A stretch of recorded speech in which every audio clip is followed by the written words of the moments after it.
Welcome to another sunrise. Okay, let's do that again. Good morning, Rotary online and in the room. Good morning, President, everybody. Good morning, morning. Welcome to another sunrise meeting. First, let me ask if Director Simone is online, because if she's not, I'm going to ask someone in the room to say our opening prayer. Are you online?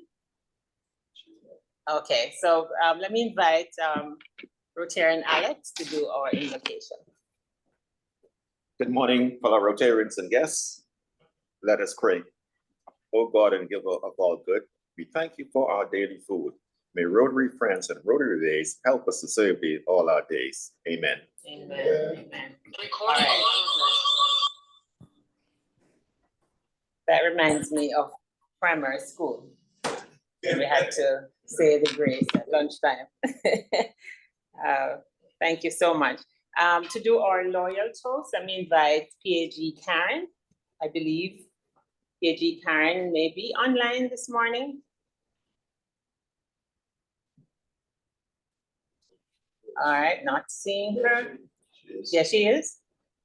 Okay, so you're probably muted, Rotarian PAG Karen.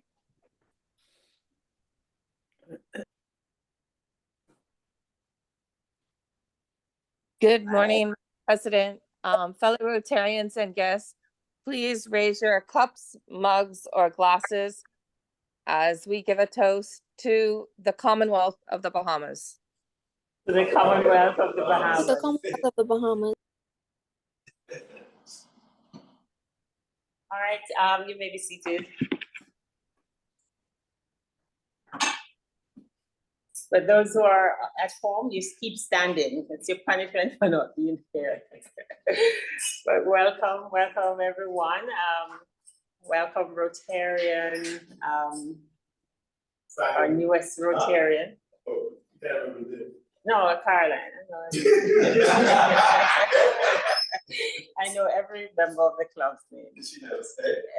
In my sleep, and even if I were to be in a coma, God forbid. So I know you all. But to do the official welcome, let me invite Secretary Duran to the podium to welcome our guests and visiting Rotarians today.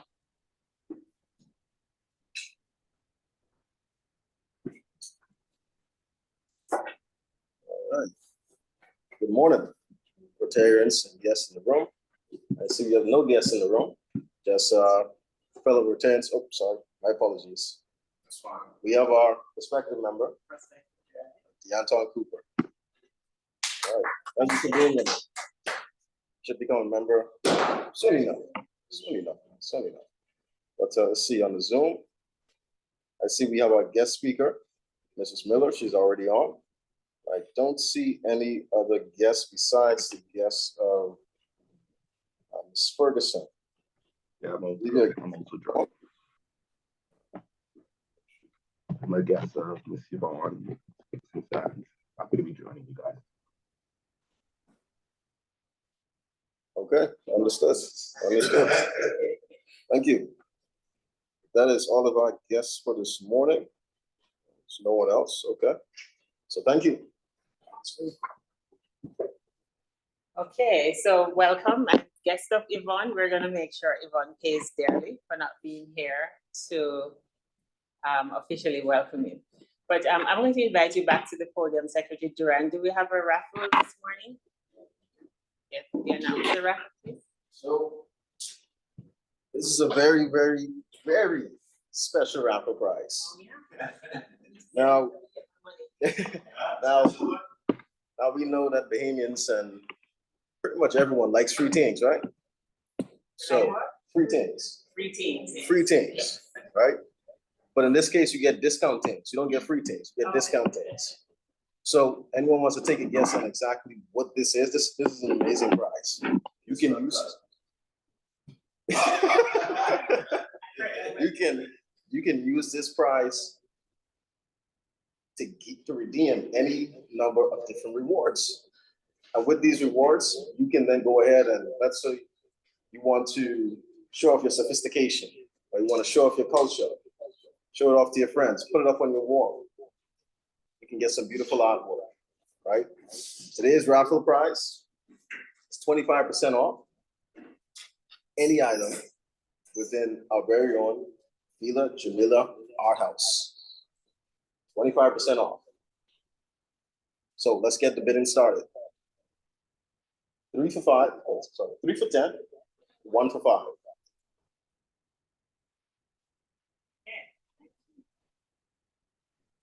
Who wants to jump in? I'll start with $10. Anyone wants to match? Oh, it's a Dutch auction. That's match.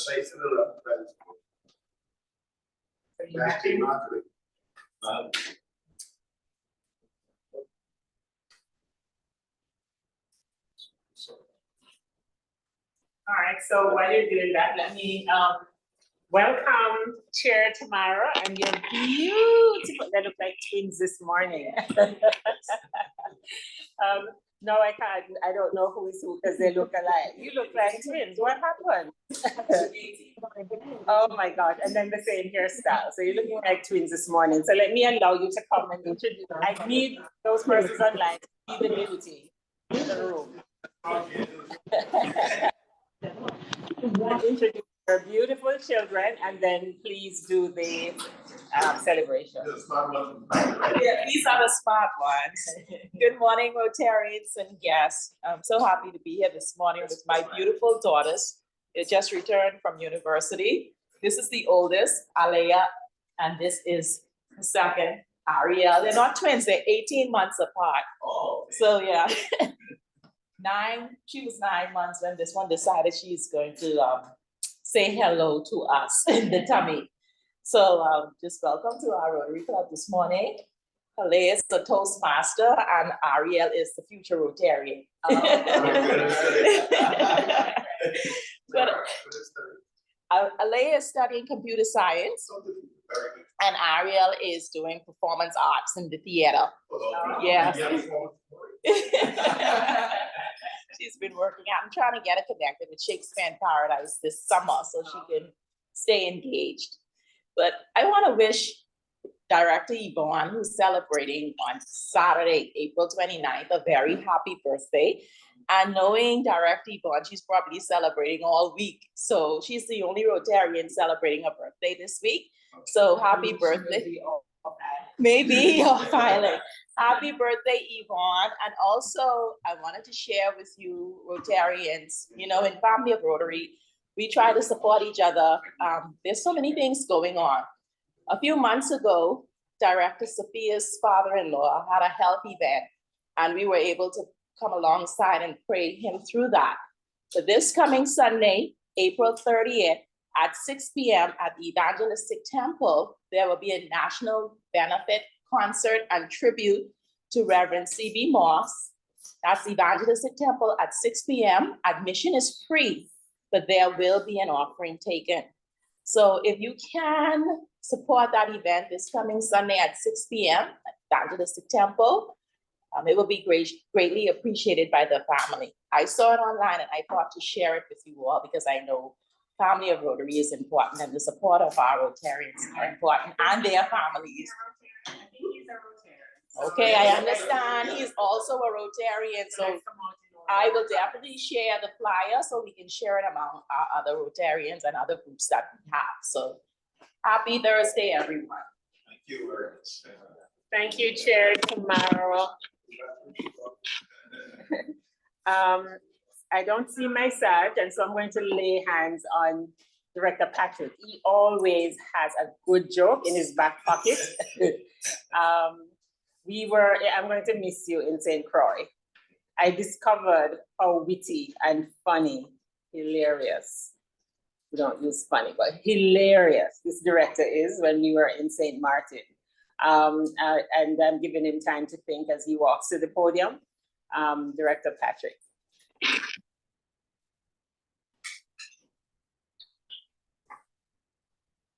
Morning. Okay, first thing we want to do, let's get the fines out of the way. So,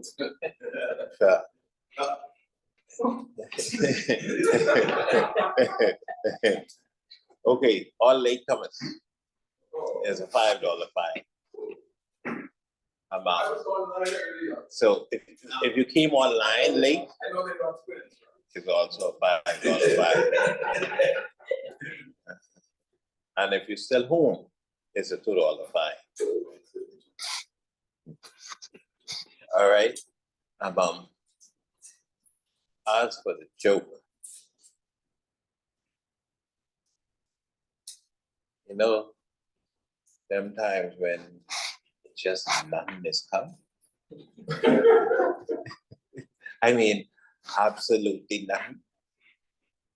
And I went to the doctor a couple of weeks ago when I was like, Doc, I can't see like I used to anymore. He said, you know why? He said, it's called Alzheimer's. So that's all I have. But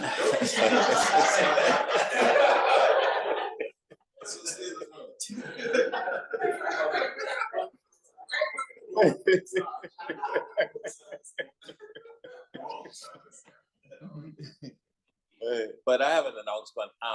This evening, the virtual debate competition is going to be, the finals is going to be this evening. And you know, our school that we sponsor, Kingsway Academy Interactors, is a part of that. It's at 6 p.m. today. I'll make sure I'll send the share the Zoom link in the chat this morning. So as much as you come on and let's share on Kingsway for this finals, for the debate. Thank you. All right, thank you, Director Patrick. So, I'm sorry? Oh, Father P, is Father P online? I heard his voice earlier. Father P. Father P?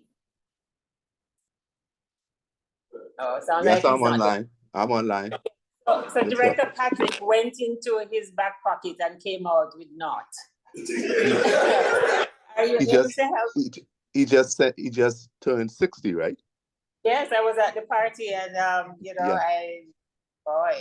I look couldn't like make it. I want to fine him $3. I would have fined him $5, but I'll fine him $3 for living at the end of my corner. I thought he was going to tell us the story of this man who was 60 and he was celebrating his 60th birthday. And so the Lord appeared to him and said, "You've been such a faithful man. Whatever you wish, I will grant it." So the man said, "Lord, I am 60 and my wife is 60. I always wanted a wife 30 years younger than me." Immediately he became 90.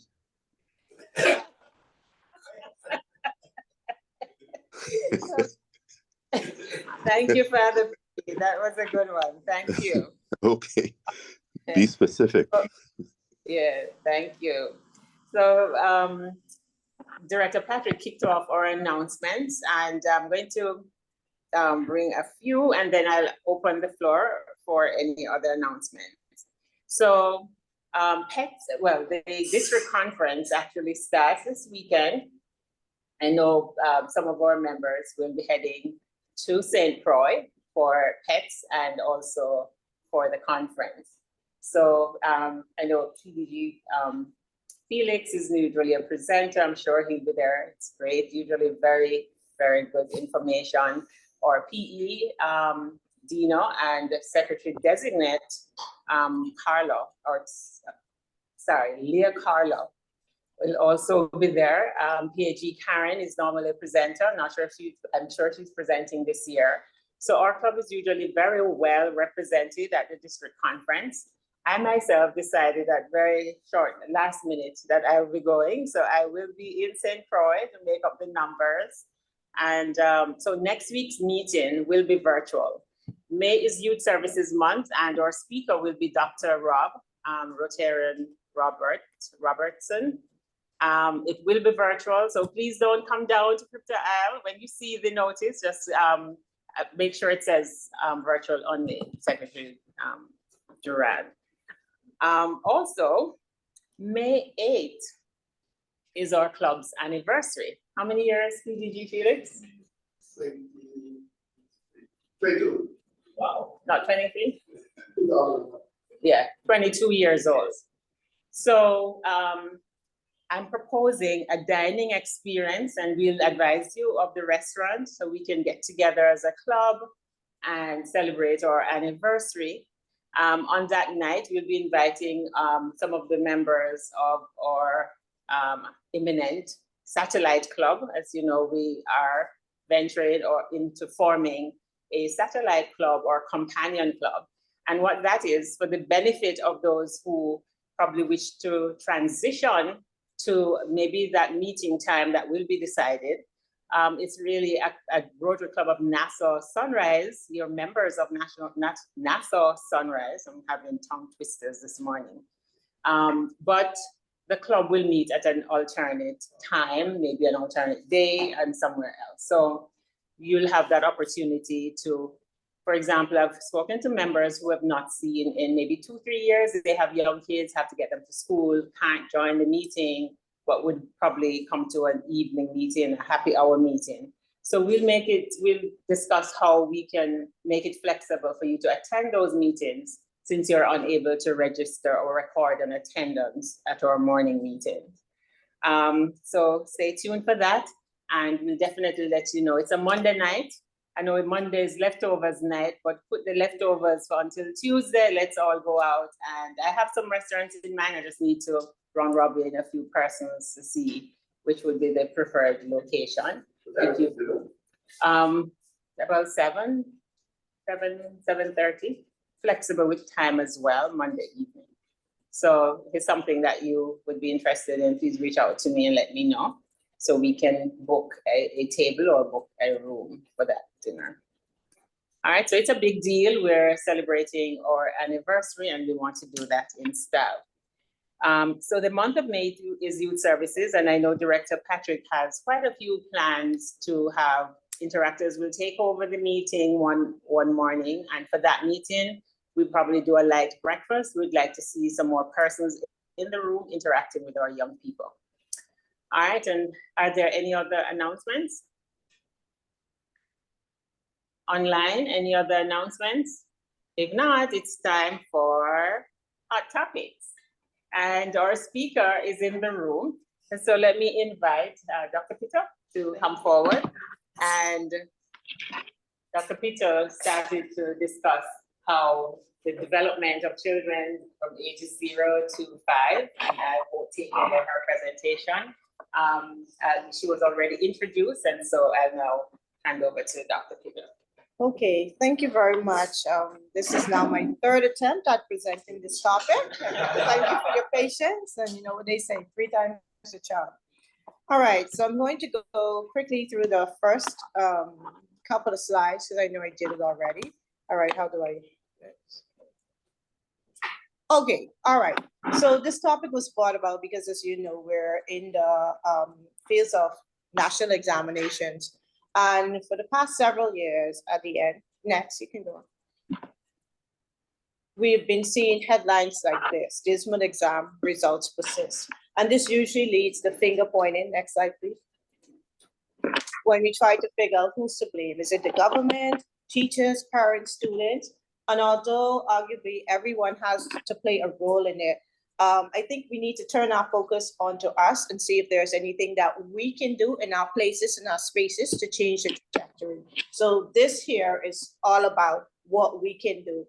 Now, we had gone through the development of the child's brain. We talk about the first 1,000 days, and that's the period from conception until the child is 2 years old. And this is actually very critical period for brain development. By the time the baby is born, just about all of the neurons that they're going to have in life are already in place.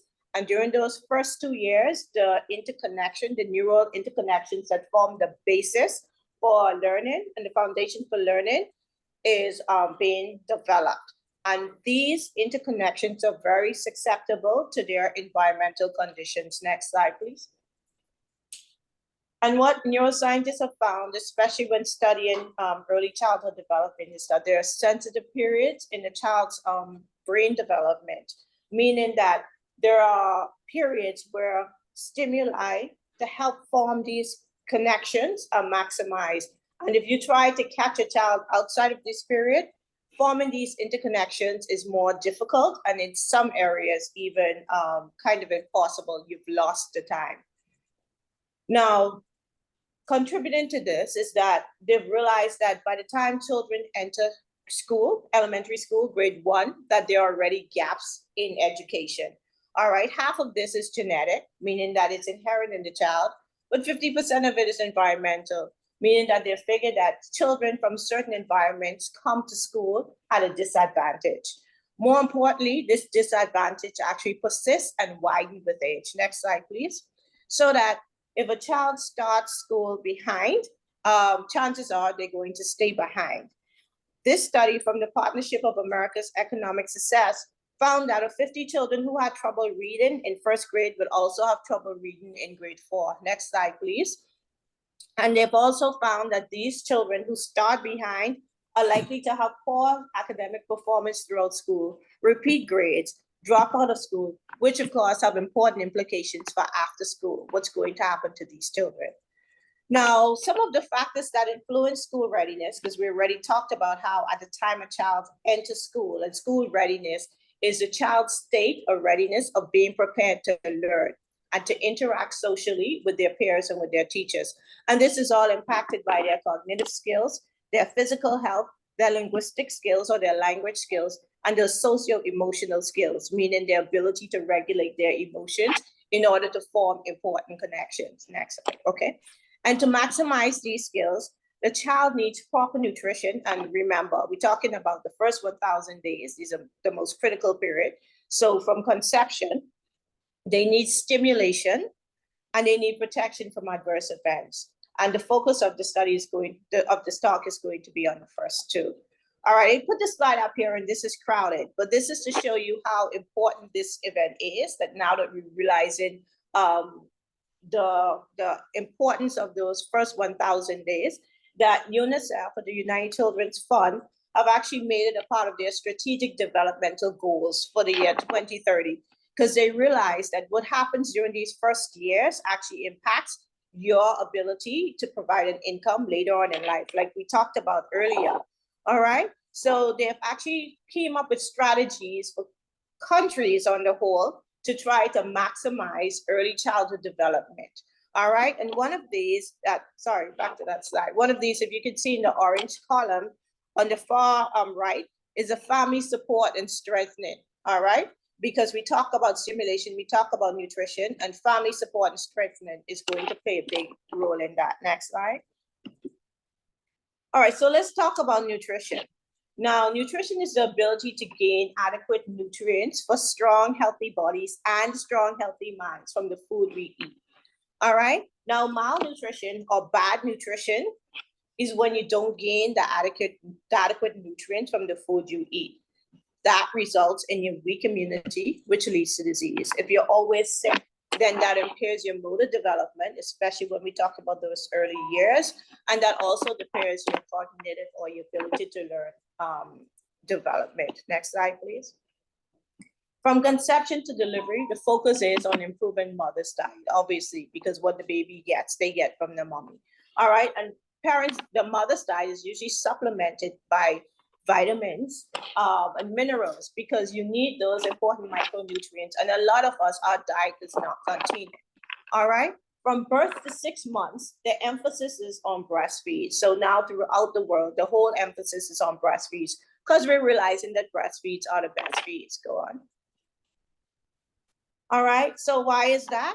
Well, breast milk provides all the necessary nutrients once the mommy is taking her vitamins, and sometimes antibodies to fight against diseases. We talked about diseases impacting motor and your cognitive skills.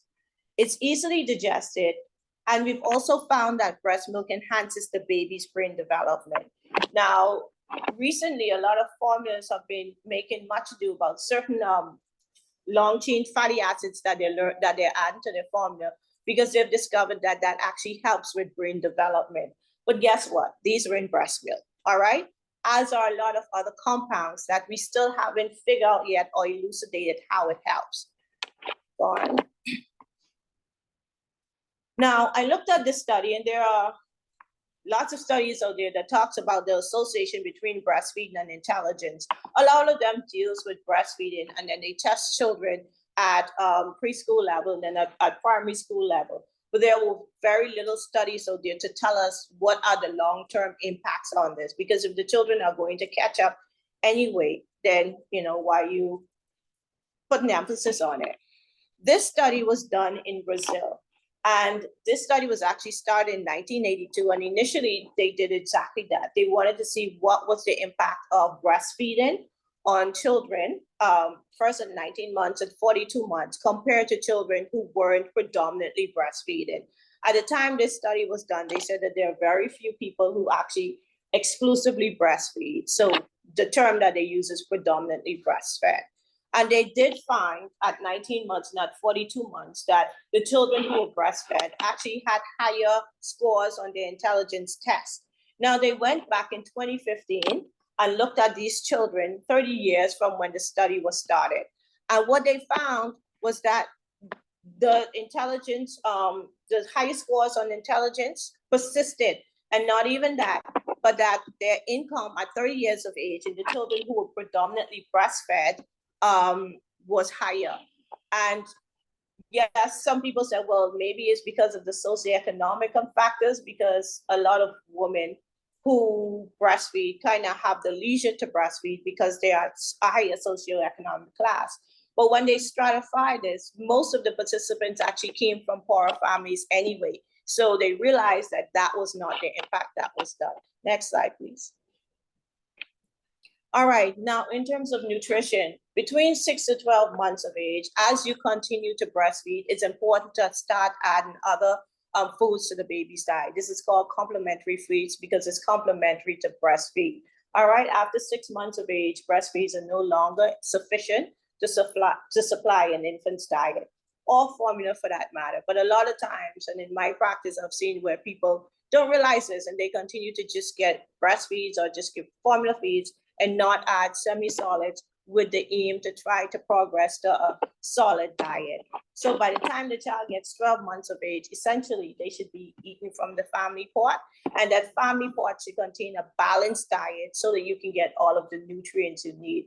For children and for young adults and older adults, the recommendation is that you get all of the nutrients from the food you eat, meaning that rather than taking supplements, you get your nutrients from food. But of course, that doesn't always happen.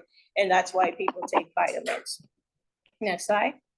All right, so since this focus is on what we can do in our places and in our spaces, and we realize how important nutrition is to development, well, we can start to model healthy eating habits, all right, in our families and in our communities.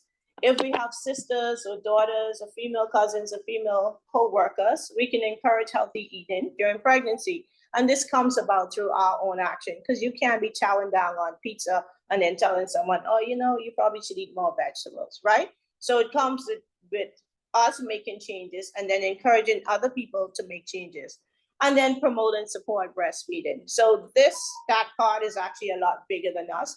There are a lot of factors that play into women breastfeeding. So peer support is actually one of the things, though. It's not the only thing, but it's one of the things. So like I say, with our sisters and our daughters and our female cousins, we can encourage breastfeeding. But if we're managers in workplaces, then we have to create an environment where women can breastfeed, which means providing time on the job for them to breastfeed and providing storage places for them to breastfeed. And it's not just a decision that you're making for that woman and her child. When we think about the impact that nutrition have on early childhood development and subsequent development during a person's life, and how it actually supports the community when you maximize the development, we're actually better in our country. So we think of it in a selfish say, well, what does that have to do with me? Why should I give you more time? You're helping your country and you're helping your future generations of descendants. by promoting early childhood development. And of course, with our nieces and nephews and children in our church and in our communities, we can try to encourage healthy eating as well. All right, next slide. Now, stimulation. This was one of the next biggest things that they realized. Remember I said about all of those connections that you need to form to provide the basis of learning? Well, in order for those interconnections to be formed, the baby needs to be stimulated. And they term it a serve and return response. For instance, if you're playing tennis or ping pong, when you serve, when the person returns, then you decide how you react, okay? So if they return and they go in this way, then you respond by going that way. So it's the same thing. So when babies start to stare at toys and start to smile at you, the way you react kind of forms those interconnections for them. So if you smile back at them, then they smile more. They get positive reinforcement. If they're looking at a red ball and you said, oh, this is a ball, this is red, they're learning how to connect words to objects and that words have meaning. All right. And this boosts cognitive, physical, socio-emotional response.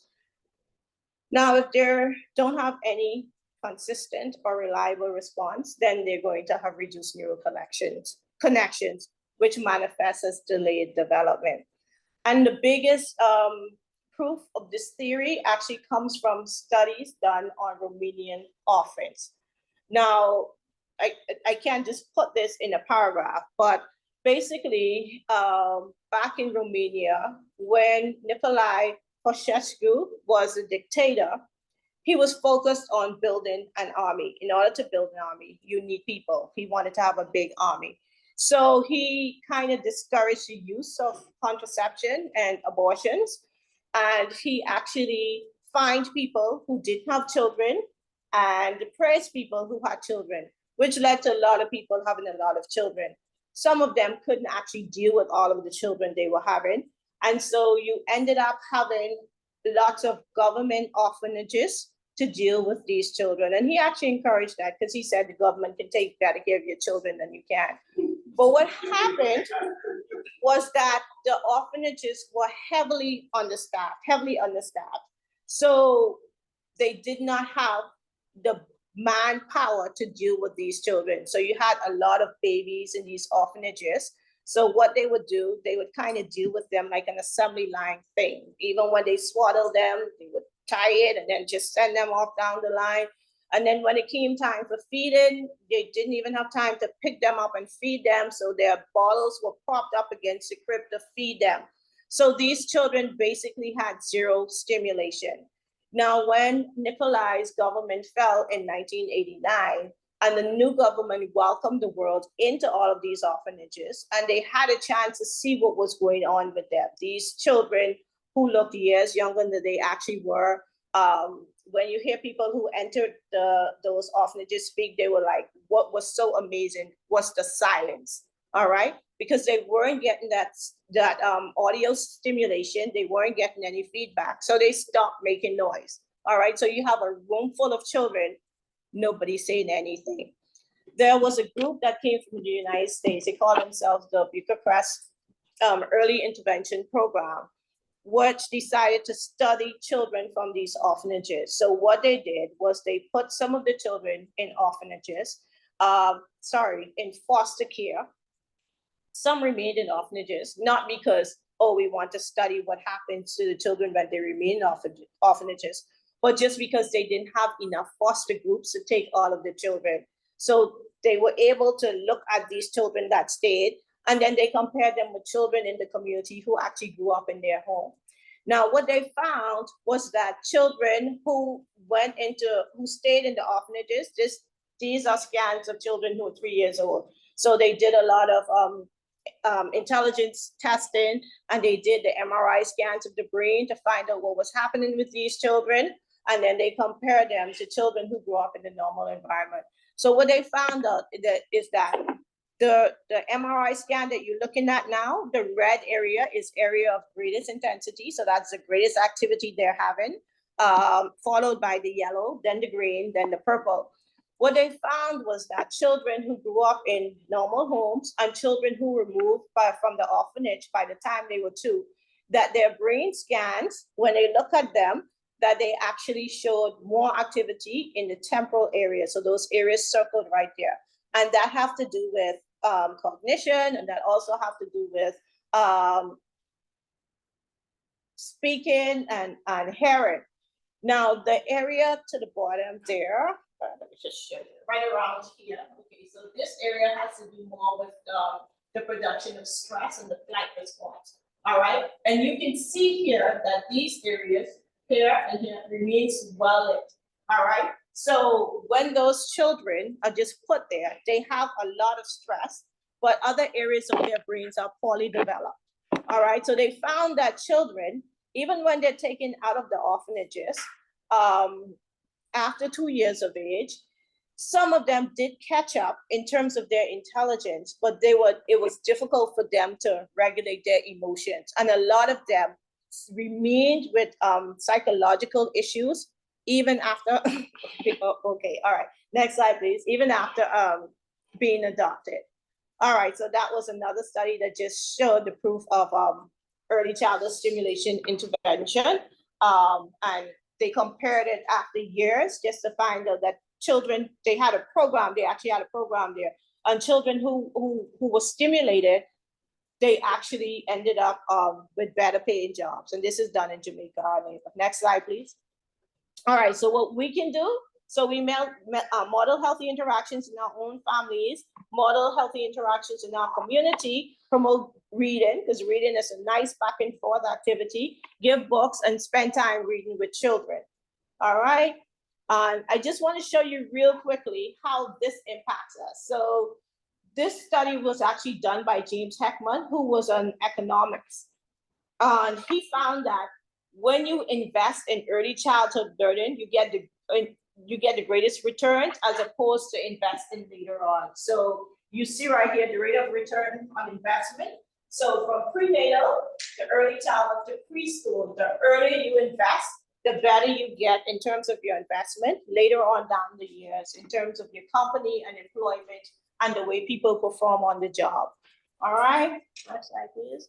Okay, so that's just from the UNICEF, nutrition, protection, stimulation equals, next slide, a child ready to take on the future. And I'll just leave the next slide up with a quote from one of the members of the board from the UNICEF that did that study, that talk about the trajectory of a country depending on the country investing in the children's early development. All righty, so I've gone over time, I think, so I'm gonna stop right there.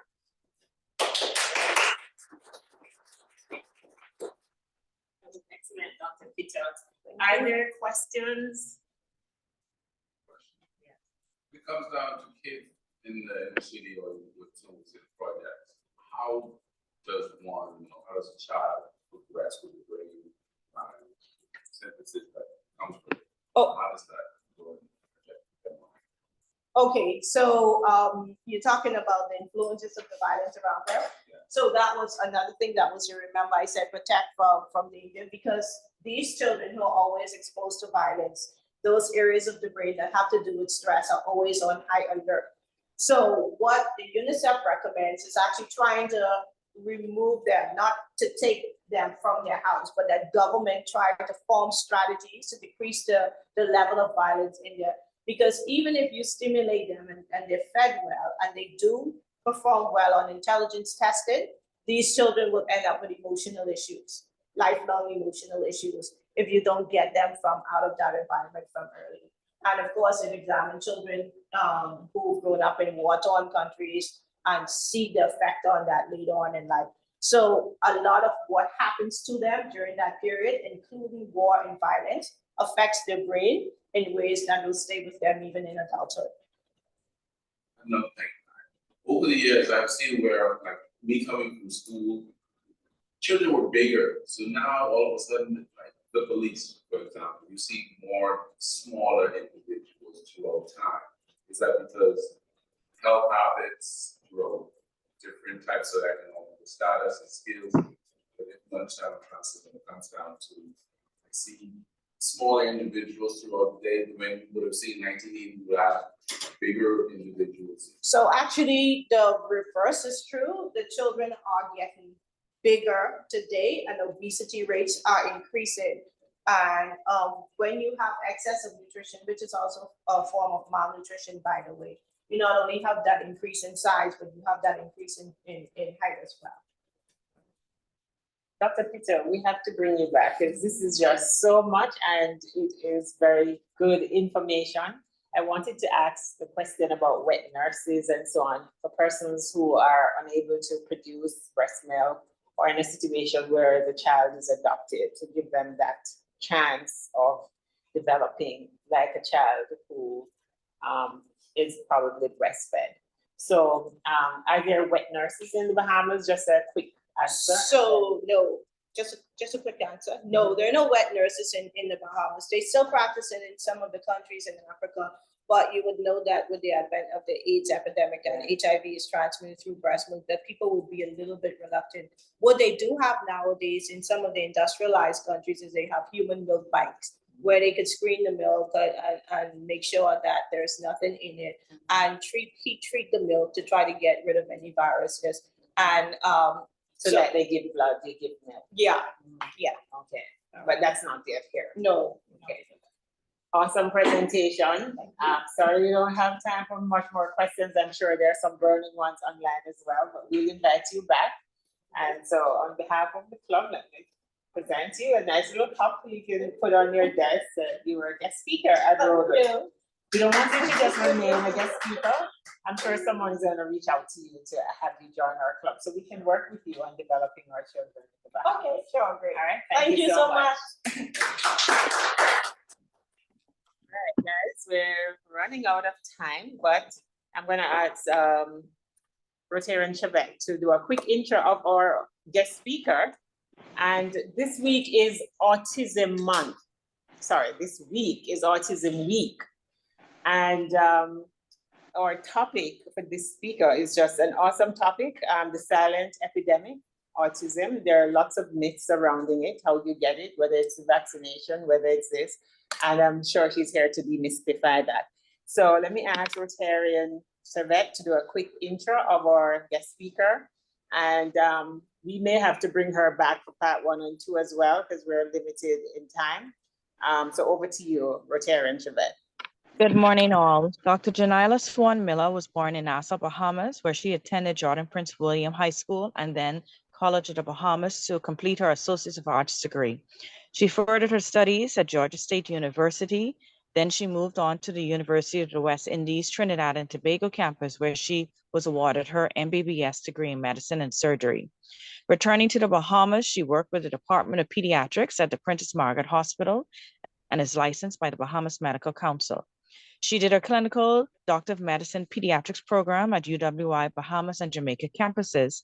And in February of 2020, she received her certificate of completion for Autism Direct Observation Schedule, ADOS workshop, which focuses on diagnosing children on the spectrum for autism.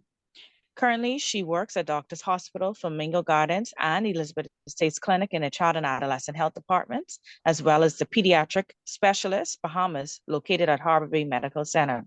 She's married to Dr. Keith Miller, and they have 3 lovely children, Ethan, Kiana, and Keaton, and her hobbies include singing, reading, inspiring, and motivating others. Her dream is that one day we can have an autism research center here in the Bahamas. Please help me welcome Dr. Junilor Swan Miller.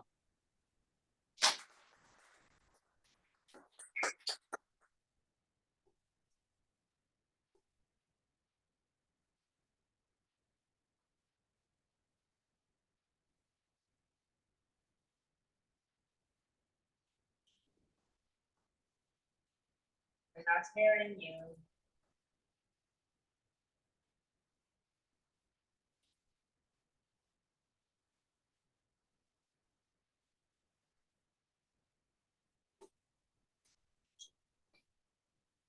She's not hearing us.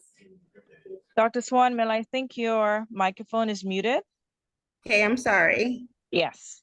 All right, there you go. You can hear me? Yes, we can. Okay. Good morning. Trust all is well with everyone. I'm very honored to be asked to do this presentation today. And I'm going to try to get through as much slides as possible. But unfortunately, I really have to leave by 8. So we can get started.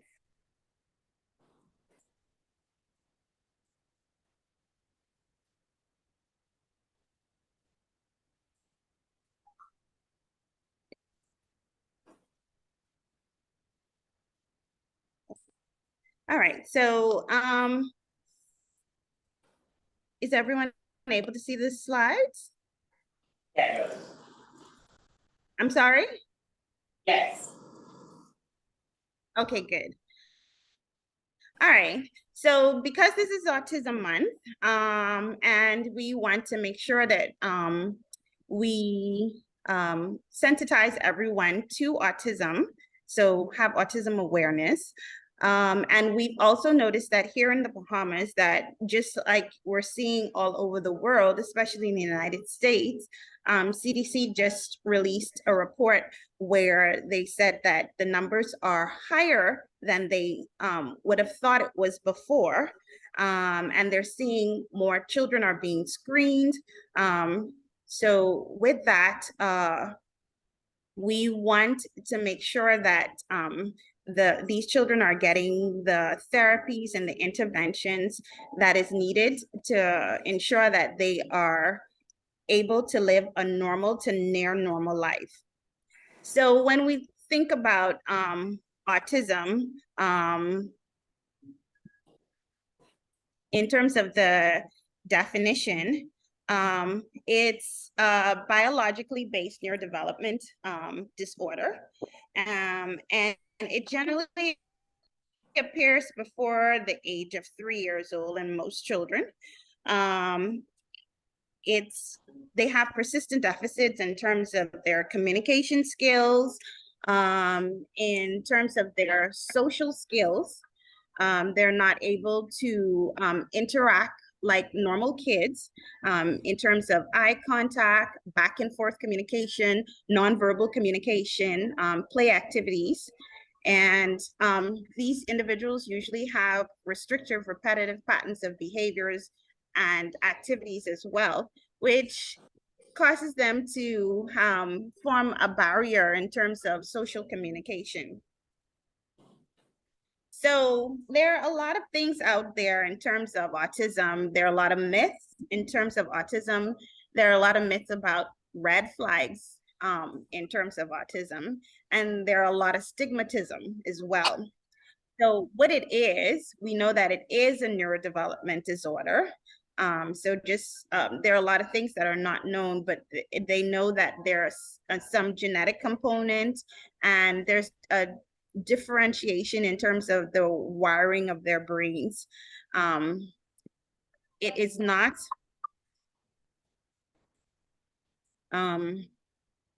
what it isn't it's not a learning disability. Yes, intellectual disability is associated with autism, and there are up to about 30% of, or 1/3 of children that are diagnosed with autism do have intellectual disability, but most of these kids have normal to supernormal intelligence.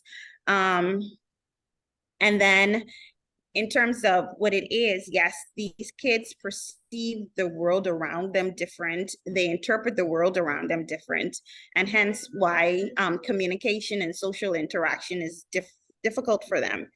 And then a lot of things too with parents who have children that are on the spectrum. They're looked at, there's a stigmatism. They're like, what is wrong with this child? Your child is behaving badly. So what it isn't is not a child being willfully defiant, is not a child behaving badly. It's not bad parenting. Yes, it is lifelong. Even the adolescents and adults that come to a point where they can live normal life, function in a work environment, even function to living on their own, or some with some sort of assistance, this is a lifelong neurodevelopment disorder. So in terms of diagnosis, there are several tools that are used. The ADOS, Autism Direct Observation Schedule, 2, which is one of the tools that is used in the specialist office or primary care physician's office in terms of making the diagnosis. But the primary body in terms of diagnostic criteria is the Psychiatric Association DSM-5 classification, which was recently revised to the DSM-5 text revision. And in order for the diagnosis to be made, all of these criteria, the criteria has to be met in terms of they have persistent deficits in their social communication and their ability to respond to you. So their reciprocal interaction. They do have restrictive, repetitive, inflexible patterns of behavior. No, they're not rude. They're unable to, sometimes you can redirect, but most of the times they come back and do the same patterns of behavior over and over, sometimes some self-stimulatory. It does provide some form of comfort, or when they're excited is a form of expression. So they have these restrictive, repetitive patterns of behavior. And the symptoms must be seen from early development. You can't say that, oh, at 10, 11, you just started seeing this, but didn't notice it before. However, a lot of kids aren't, and even in the United States is seen, aren't first diagnosed until about 8 or 9 years old. However, when you go back to the history, there are a lot of things that were evident from about 12, 15, 18 months. It does impair their function personally, socially, in the realm of education. They take a little bit longer in terms of not learning because they are able to learn, but in terms of able to communicate what they're seeing or hearing from the teacher. So let's talk about the stats in terms of what's new in autism. So the overall prevalence, we've seen an increase in that. In the places like Europe, Asia, United States, beforehand used to see incidence rates of 1 in 400, 1 in 500, up to 2016, about 1 in 44. But now we're seeing approximate prevalence rates of about 2 to 25 per 100 per 1,000, which ranges from 1 in 40 to 1 in 500. But in most cases, 1 in 40.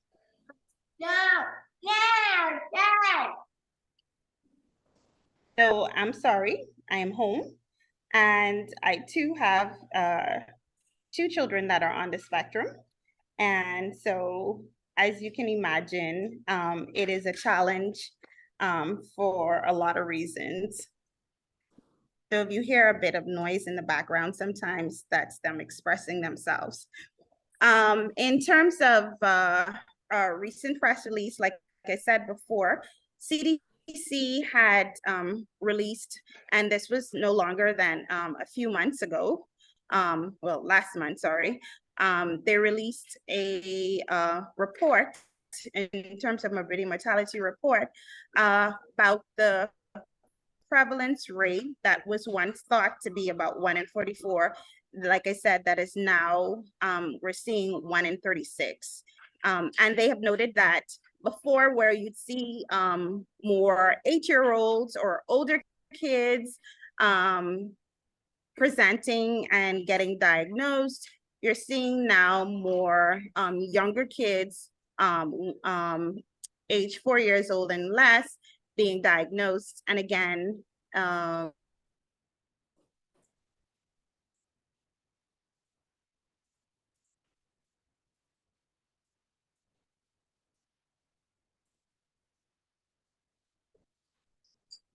just that there's just a true increase in terms of the prevalence rate.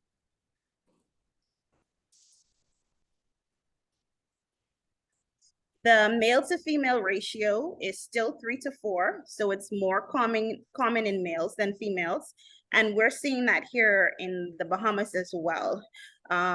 Whereas, say that we may have calls about 3 or 4 calls a day, probably 1 to 2 evaluations per week.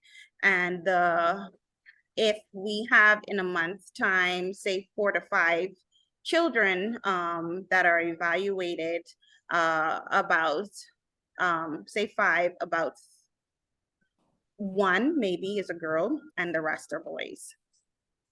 And in terms of the rate in siblings, in a child, sibling or a child that has autism, the chances of a second child having autism, whether the first child was a girl, you'll see in terms of higher prevalence rate in terms of the subsequent child being an autistic versus your first child being a boy.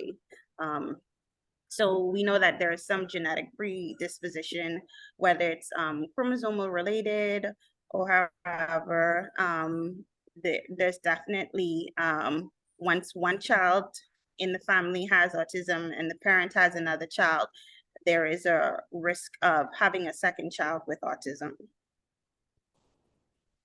So if you look in terms of the year progression, from 1998 to 2020, you see in terms of the prevalence rates, definitely we've seen an increase across the board. So what are some of the risk factors in terms of why these children are born with this condition? So the general consensus is definitely there is a genetic predisposition. So family history, you hear the parents come in, first time diagnosis, first child, and you look back in the history, there is some relative that had delayed speech, was in terms of their interaction, it didn't seem normal. A lot of them did not get evaluated, but you'll find out that there was something in the family tree that would suggest that there was a family history. Definitely advanced maternal and paternal age. And for the medical field, advanced maternal age is, for some literature, they say 30, but for the most part, 35. And for fathers, greater than 30. However, they've definitely realized that we're seeing a lot more younger parents. So the mothers that are less than 25, with their first time children, the first time child with autism. And here in the Bahamas as well, we're seeing that in our offices where a lot of the younger parents are presenting with children with first time diagnosis. Environmental factors including like toxins, teratogens, perinatal insult.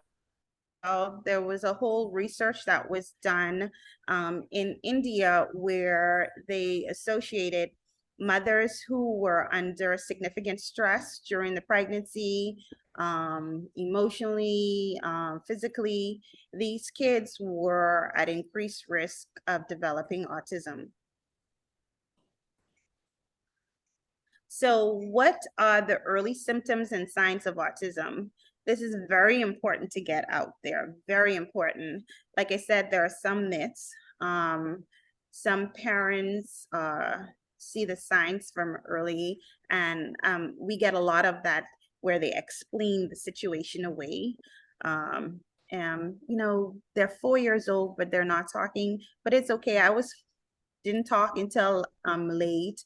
And I think the child is just being stubborn. We get all of that. But in terms of the early symptoms, the caregiver is most concerned about the child having social skills deficits. The caregiver is concerned about these frequent tantrums, and the tantrums are usually unexplained. They're severe, and in some instances, they even hurt themselves. So they're not aware that they're causing harms to themselves. So that's another thing as well. And to get them to calm them down or make them comfortable, it's usually it takes a bit of a time.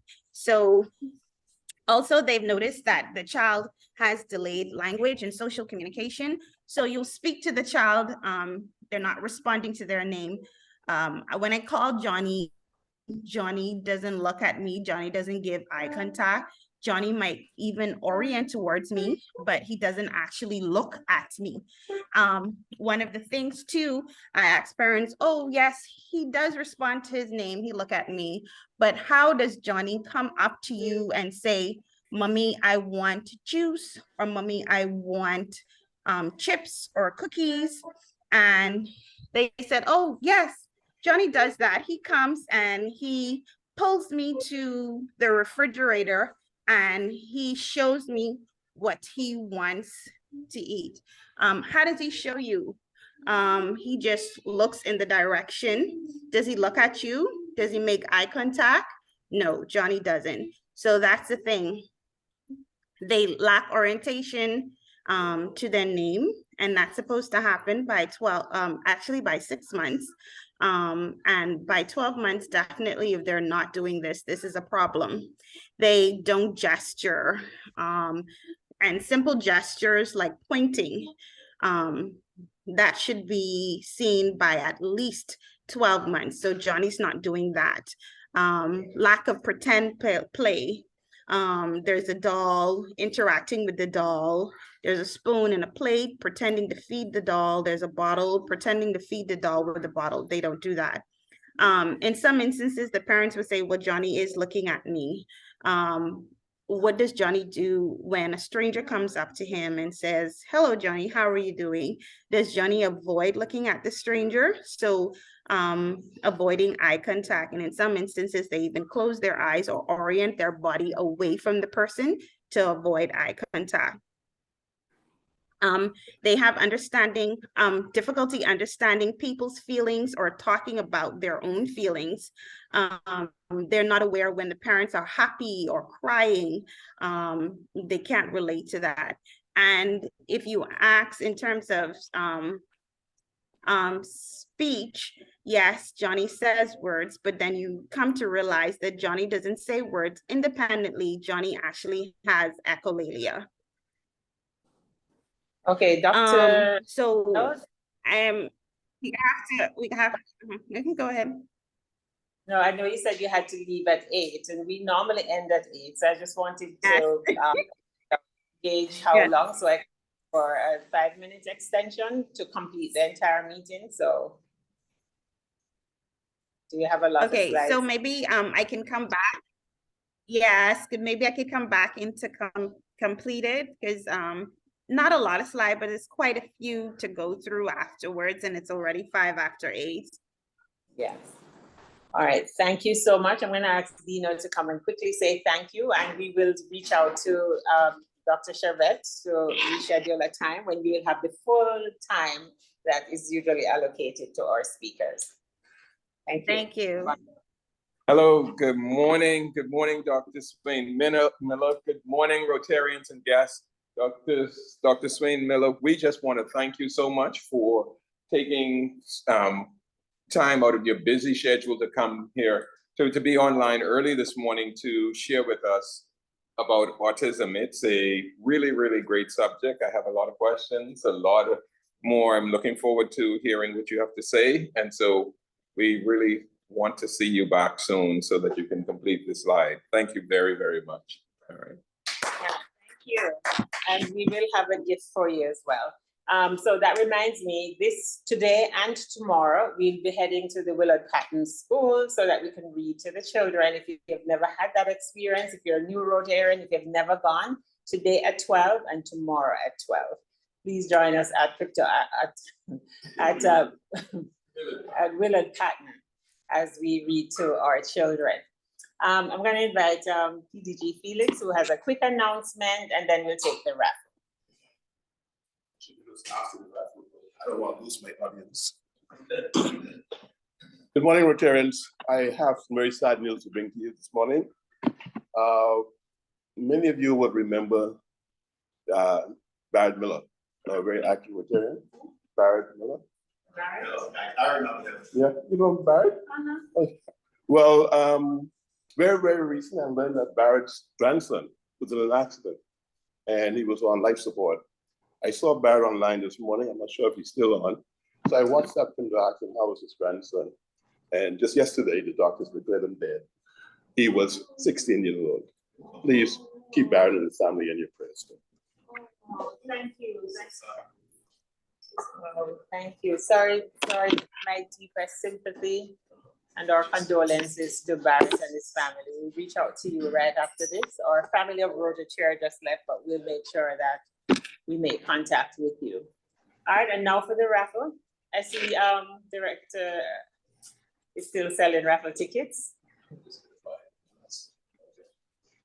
Right after the raffle, we're going to say the four-way test together.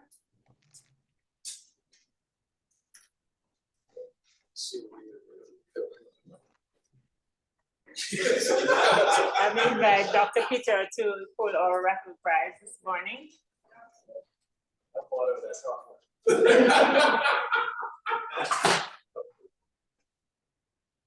Right, that's ticket. Ticket ending in 939. What? It was 939. 939. Oh, I'm fine. Okay. You're on point. All right. Congratulations.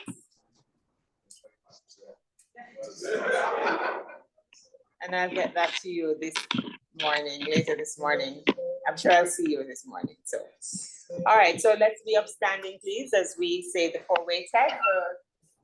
It's on for those who don't know it. So of the things we think, say, or do, is it the truth? Is it the truth? Is it fair to all concerned? Is it fair to all concerned? Will it build goodwill and better friendships? Build goodwill and better friendships? Will it be beneficial to all concerned?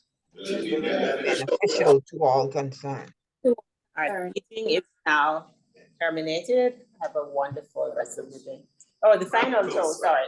Yes. And the final toast will be done by, final toast is, 1 second, I closed my agenda. Oh, it's our new Rotarian, Caroline. Come forward, please.